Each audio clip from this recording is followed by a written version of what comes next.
This is why you shouldn't eat McDonald's. It honestly blows my mind how nobody is talking about this.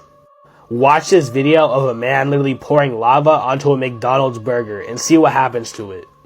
This guy pours hot molten copper at 1,984 degrees Fahrenheit over a McDonald's sandwich.